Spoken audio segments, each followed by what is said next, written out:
Yes, ma'am. If you make changes to improve efficiency in your home, like putting in low E double pane windows, how long would you want to track your utility bills to be able to calculate how much photovoltaics? Ideally 1 year.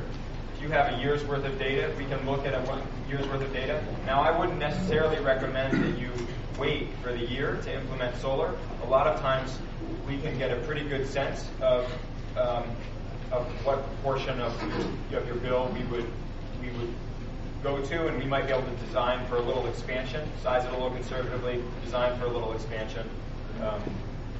There's also software programs out there that can pretty well predict what that is even before you get your bills. So that just kind of guesses on how close do you want to get this? Yeah, I don't want to wait. Okay. Way in the back, in the black shirt. The next generation of photovoltaic cells that are coming out that are multi-wave, have you heard anything about that? Yes, of course. I think that what we really have more time, it is normally in my presentation. You have to be there is quite a bit of time before something comes up in a laboratory before it actually gets incorporated into a manufactured equipment, gets certified by UL, and comes out into the marketplace. So, and I think even though this is an industry that is moving quite quickly, I think that as the thin film industry is finding out, there are some long-term reliability issues that they did not expect. And so I think hopefully that some of these new technologies are going to spend a little bit on a lot of accelerated lifetime testing before they get it out and start having great advances. But I would imagine we're probably talking 5 years. I would just add that the technology that most of the technology, the vast majority of the technology going on residential homes by any of the local installers is fundamentally the same technology that was being used, that was originally developed in the 50s through the 70s, and they're pushing the efficiency and design of that type of technology. The new technologies that we hear about it seems like a weekly basis. As Catherine said, they're going to take some time to get into the market, but they have not really supplanted the basic sort of bread and butter technology that is continuing to be reliable and higher efficiency for the residential market. So I wouldn't hold my breath for any of these developments to be ready for to go on your roof. And solar water heating, the technology is very similar as it has been for a number of years in many respects. Yes, sir. What's the physical size of that panel? Physical size of the panel on the screen? Typical solar hot water panels will be either 4 by 8 or 4 by 10 is typical. Some of them are a little bit smaller. There's some variation, but that's a 4 by 10 collector. Yes, sir. I'd like to ask a question about glass evacuated tubes or glass evacuated heat. Glass evacuated tube solar water heat.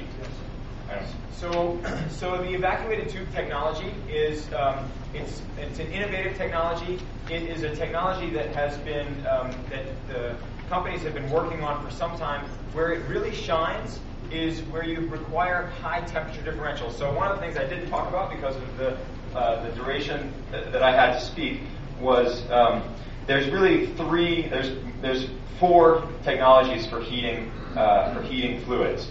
One is to just like the pool collectors, where you're just taking a polymer, a plastic, solar collector. It's what they use for pools. They are extremely efficient at heating a lot of hot water at low temperature differentials, less than a 30-degree temperature differential. So if you want to heat your water in the summer, then you can put in a polymer-based system, or on your pool, polymer-based will work great. Flat plate collectors are going to excel in the 30 to 100, 110 degree temperature differential.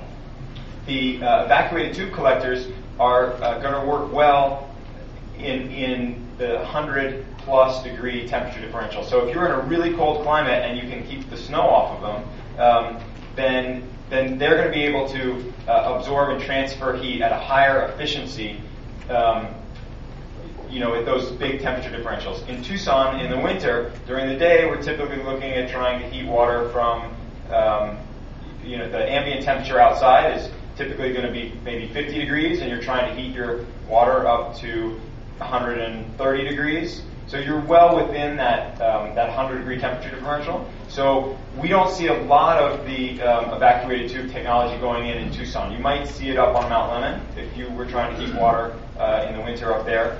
The other thing is that the reliability of the vacuum is extremely important for those types of systems, and you have to make sure that the technology you're going to use is going to be capable of holding that vacuum for the life of your system, which we're trying to design for 20-year systems. I'd like to add two other things.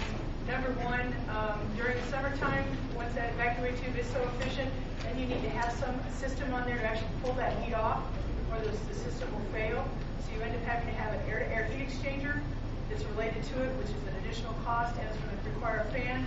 The other thing is that they are so efficient that many times they'll exceed the TEP rebate amount, because there's a cap on the solar hot water rebate of $1,750, and the cost of the system and the efficiency of the system will drive, so your overall cost will be higher, and your rebate will not be proportional.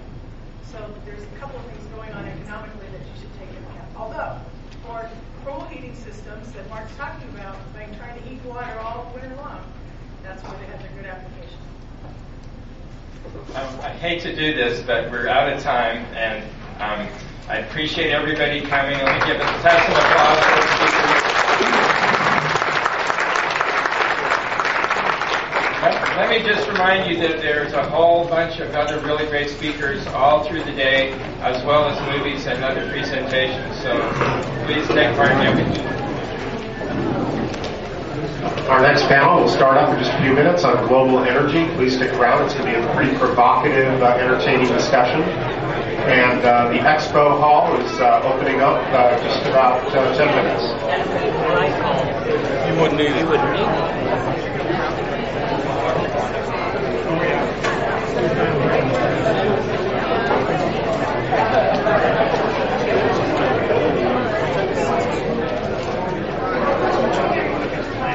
The rest of it.